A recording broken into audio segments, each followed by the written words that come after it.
nasalo. Hinirang ka upang maging lingkod,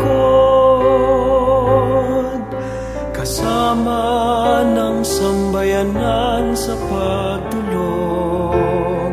Sa pag-ibig ni Kristo nabubuklod.